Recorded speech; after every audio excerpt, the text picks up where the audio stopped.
Ndugu wanahabari, nakutana nanyi jioni hii kwa lengo la kuwataarifu wananchi wa mkoa wa Ruvuma na Watanzania kuhusiana na kufanyika kwa maadhimisho ya siku ya lishe, ambapo kitaifa mkoa wa Ruvuma ni mwenyeji wa maadhimisho hayo.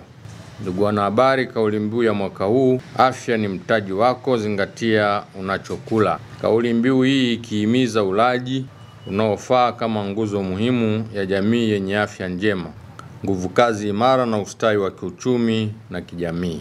Maadhimisho haya yanakumbusha umuhimu wa lishe bora katika ukuaji wa mwili na akili, kinga dhidi ya magonjwa yasiyoambukiza kama vile kisukari, shinikizo la damu, magonjwa ya moyo na kiharusi, lakini pamoja na kudhibiti udumavu wa mwili na akili kwa watoto wenye umri chini ya miaka 5. Kwa hapa mkoa wa Ruvuma, shughuli mbalimbali zimefanyika na zinaendelea kufanyika, ikiwemo upandaji wa miti ya matunda katika shule ya msingi Chifuzuru, pamoja na utoaji elimu na zoezi la kuandaa chakula kwa kuzingatia makundi 6 ya vyakula.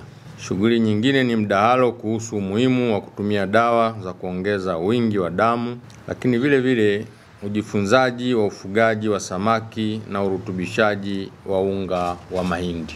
Ndugu wanahabari, wananchi wanahimizwa kushiriki maadhimisho haya ili kupata elimu ya lishe na kuhimiza ulaji bora katika familia. Viongozi wa kijamii na kidini, taasisi za elimu, sekta binafsi, asasi za kiraia, vyombo vya habari na wadau wa maendeleo nao wanahimizwa kuendelea kuunga mkono juhudi za kuimarisha lishe bora kama msingi wa afya na maendeleo endelevu.